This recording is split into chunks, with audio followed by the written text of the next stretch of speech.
Hello, good morning बच्चों।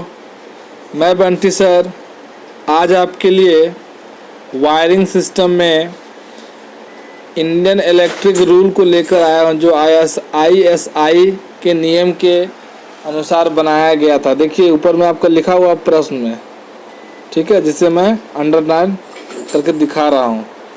ठीक है, उसका लिखा हुआ है पहला पॉइंट, AC तथा DC सर्किट अलग अलग जाने चाहिए। ठीक है, एक ही वायरिंग में एक साथ AC और DC की सप्लाई नहीं होनी चाहिए।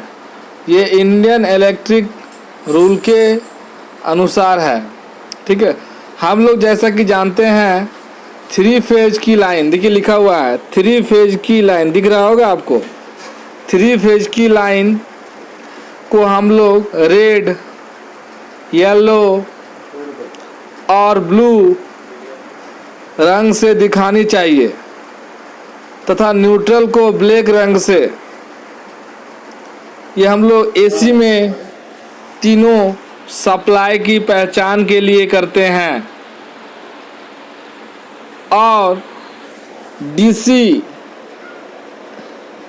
और DC में जो तार का कलर होगा वो आपका रेड वाला जो होगा वो पॉजिटिव होगा तथा ब्लू वाला जो होगा वो नेगेटिव होगा।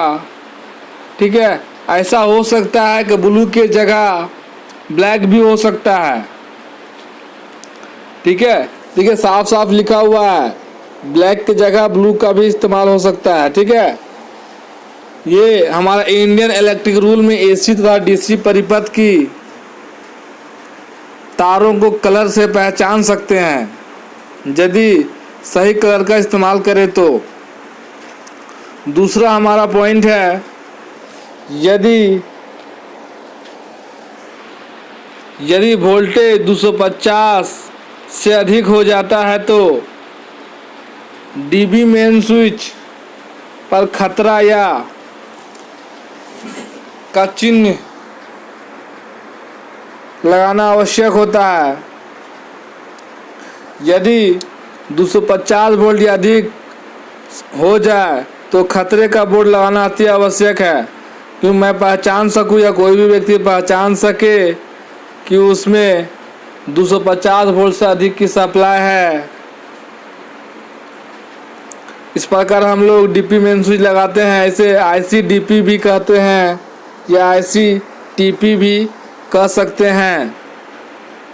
नंबर 3 में दिखाया जा रहा है प्रति सर्किट पर 800। देखिए नंबर 3 में मैं गोला करके दिखा रहा हूँ। नंबर 3 में प्रति सर्किट पर 800 वाट से अधिक लोड नहीं होनी चाहिए। एक सर्किट जो बोर्ड होता है हमारे घर में, उसमें 800 वाट से अधिक का लोड नहीं होना चाहिए तथा पॉइंटों की संख्या 10 से अधिक नहीं होनी चाहिए। एक जो इलेक्ट्रिक बोर्ड हम लोग बनाते हैं उसमें 10 पॉइंट से अधिक नहीं होनी चाहिए। और यदि 10 पॉइंट हो गया तो भी छोड़ देंगे, या फिर 800 वाट हो गया तो भी छोड़ देंगे। इनमें से दोनों में से कोई भी पहले पूरा हो जाता है तो हम उस पर उसके बाद लोड नहीं लगाएंगे, ना कोई उपकरण को लगाएंगे। ठीक है, उसके बाद का मेरा 4 नंबर का पॉइंट है, देख सकते हैं 4 नंबर, पावर के लिए अलग अलग सर्किट होनी चाहिए। जहाँ पे अधिक जो है इन्वर्टर को लगाना हो या फिर कोई हीटर को लगाना हो तो वहाँ पे उस सर्किट का कनेक्शन या AC की सप्लाई हो, वैसे स्थान पर अलग अलग कनेक्शन होनी चाहिए। फिर उसके बाद आपका 5 नंबर में दिखाया गया है सर्किट में जब फुल करंट बह रही है तो कुल वोल्टेज का 3% से वोल्टेज अधिक ड्रॉप होनी चाहिए। यदि कोई सर्किट में फुल करंट बह रही तो कुल वोल्टेज का 3% वोल्टेज अधिक ड्रॉप होनी चाहिए। 6 नंबर पॉइंट में आपका दिख रहा होगा, सर्किट कंडक्टर की साइज इतनी होनी चाहिए कि नंबर 5 शर्त पूरी हो सके। जैसे कि हम लोग जानते हैं कि तारों का मोटाई को बढ़ा देंगे तो उसका वोल्टेज ड्रॉप घट जाएगा, इसलिए हम लोग ऐसे सर्किट को बनाना है या लगाना है वायरिंग करते समय वैसे तार को कि जो मेरा 5 नंबर का जो शर्त है इंडियन इलेक्ट्रिक रूल का उसे हम फॉलो कर सकें, उसके हम चर्चा करते रहें। नंबर 7 का मेरा पॉइंट है, ब्रांच सर्किट में कंडक्टर का कम से कम साइज कॉपर कंडक्टर में 1/18 से तथा एल्युमिनियम तार में 1/1.4 mm या 1.5 mm स्क्वायर में किसी हालत में भी कम नहीं होनी चाहिए। देखिए इंडियन इलेक्ट्रिक रूल कहता है कि जो भी हमारा ब्रॉन्ज सॉकेट होगा, ये कंडक्टर होगा, वैसे स्थान पर हम लोग कॉपर में यदि लगाएंगे तो 1/18 का कंडक्टर लगाएंगे और एल्युमिनियम में होगा तो 1.4 या 1.5 mm स्क्वायर से कम नहीं लगाएंगे हर एक हाल में। 8 नंबर पॉइंट मेरा कह रहा है, सभी डीबी पावर पर लाइटिंग में अंकित होना चाहिए। जैसे कि हम लोग डीबी मेन स्विच जहाँ लगाते हैं वहाँ पे रेडियम से भी लिख सकते हैं खतरों का निशान को, ठीक है, या फिर ऐसा लगाना है कि हमें दिखना चाहिए। लाइट लगाकर लगाएंगे, किसी माध्यम से लगाएंगे, हमें दिखना चाहिए वो, ठीक है। या खुले स्थान पे लगाते हैं तो भी कोई बात नहीं है,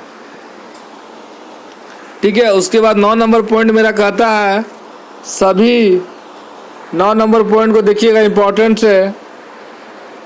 9 नंबर पॉइंट इम्पोर्टेंट है बच्चों। सभी विद्युत वस्तु राउंड ब्लॉक या बोर्ड पर पीतल के पेच के साथ लगानी चाहिए। जैसे कि हम लोग जानते हैं कि बोर्ड हम लोग कस देते हैं तो किसी भी स्क्रू से कस देते हैं, लेकिन इंडियन इलेक्ट्रिक रूल के अनुसार हम लोग ब्रॉन्च, ठीक है, ब्रॉन्च या पीतल के पेंच को ही लगाएंगे हमेशा, ठीक है। ये चीज़ को बहुत ही ध्यान देना, ये हमेशा पूछा जाता है। घर की वायरिंग में केबल, 10 नंबर पॉइंट है मेरा, घर की वायरिंग में केबल 3 पिन प्लग काम में लेनी चाहिए। एक्चुअली क्या होता है, हम लोग घर में 2 पिन भी लगा देते हैं, ऐसा नहीं होना चाहिए। घर में जितना भी उपकरण है वो 3 पिन सॉकेट से ही इस्तेमाल होना चाहिए, 3 पिन सॉकेट से इस्तेमाल होना चाहिए। ये चीज़ बहुत इम्पोर्टेंट है, ये सेफ्टी के लिहाज से बहुत ही अच्छा है, ठीक है। देखिए पॉइंट को हम इम्पोर्टेंट में लिख दे रहे हैं VVI करके, ठीक है। इसको आप जरूर याद रखिएगा इस पॉइंट को। देखिए VVI लिख के हम दर्शा भी रहे हैं आपको। 11 नंबर मेरा पॉइंट है, पूरी स्थापना में उज्ज्वलनशील शीट आदि उपयोग करना चाहिए। हम लोग यदि इलेक्ट्रिकल का कोई भी स्थान को स्थापना करते हैं तो उस जगह में उजाला होना चाहिए, अधिक से अधिक अंधकार में नहीं लगाएंगे, ये भी याद रखिएगा, इम्पोर्टेंट है।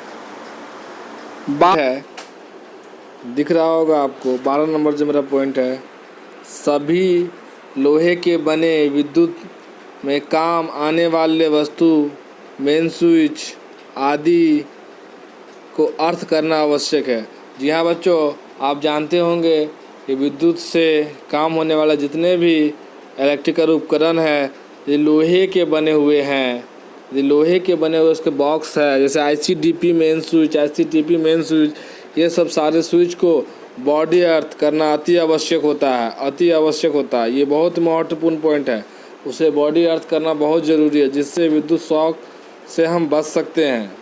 तो बच्चों मेरा 13 नंबर पॉइंट है, 13 नंबर पॉइंट आप देख सकते हैं, दिखा रहे हैं हम। 13 नंबर पॉइंट में लिखा हुआ है न्यूट्रल को लिंक करना चाहिए। तो न्यूट्रल को हमेशा फ्यूज नहीं लगाएंगे, हमेशा सप्लाई जैसे आएगा हम न्यूट्रल को लिंक में लगाएंगे, लिंक में लगाएंगे। देखिए इंपॉर्टेंट ये भी है, न्यूट्रल हमेशा लिंक में होना चाहिए, ठीक है। ये चीज़ आप ध्यान रखिएगा, न्यूट्रल हमेशा लिंक में होना चाहिए। उसके बाद मेरा 13 नंबर जो पॉइंट है वो आप देख सकते हैं। 13 नंबर जो मेरा पॉइंट है वो हम 13 नंबर बोल दिए। 14 नंबर जो मेरा पॉइंट है गरम तार स्विच को कंट्रोल करना चाहिए। जी हाँ बच्चों, फेज वायर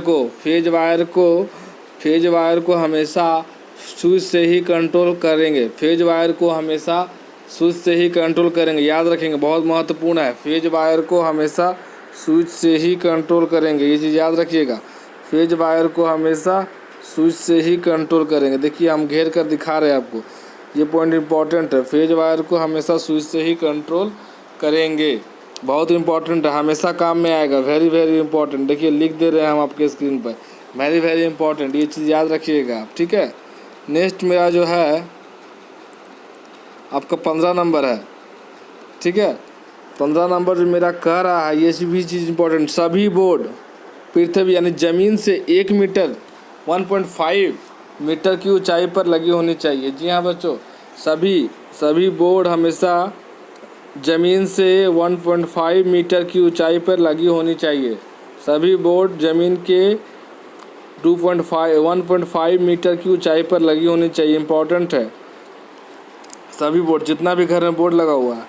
यहाँ 16 नंबर मेरा पॉइंट है, देखिएगा, इसको हम अंडरलाइन करके आपको दिखाते हैं, ठीक है। सभी छत के पंखा पृथ्वी यानी ज़मीन से कम 9 फुट, देखिए याद रखिएगा, 9 फुट या 2.5 mm की ऊंचाई पर लगी होनी चाहिए। जितना भी हमारा घर में पंखा लगे होंगे, सीलिंग फैन जिसे बोलते हैं, सीलिंग फैन, वो हमारा ज़मीन से 9 फुट ऊंचाई पर होनी चाहिए, ज़मीन से 9 फुट ऊंचाई पे होनी चाहिए।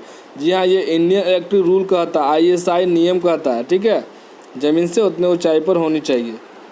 अब मेरा जो 17 नंबर का पॉइंट है, सभी, देखिएगा इसको भी अंडरलाइन करेगा, सभी बोर्ड तथा स्विच प्रवेश द्वार के बाईं ओर होनी चाहिए। जी हाँ बच्चों, जितना भी हमारा घर का बोर्ड होगा, इंट्रांस जिस घर में हम इन कर रहे हैं उसका बाईं ओर होंगे, क्या होंगे, बाईं ओर होनी चाहिए। बाईं ओर हाथ जिधर रहेगा उसी और हमारा घर का सारा स्विच बोर्ड होना चाहिए, ये याद रखिएगा, ये भी इम्पोर्टेंट है। वायरिंग यदि आप करिएगा तो इम्पोर्टेंट है, ठीक है। उसके बाद का जो मेरा पॉइंट है, सभी राउंड ब्लॉक जितना भी राउंड ब्लॉक होता है 2 पेंच से कसा होना चाहिए। जितना भी घर में राउंड ब्लॉक या जोड़ हम लोग बनाते हैं वो हमेशा 2 पेचकस से कसा हुआ होना चाहिए, ये इंपॉर्टेंट है, याद रखिएगा इस चीज़ को, ठीक है बच्चों। तो मेरा आज का वीडियो यहीं समाप्त होता है, नेक्स्ट वीडियो लेकर मैं आऊँगा। धन्यवाद।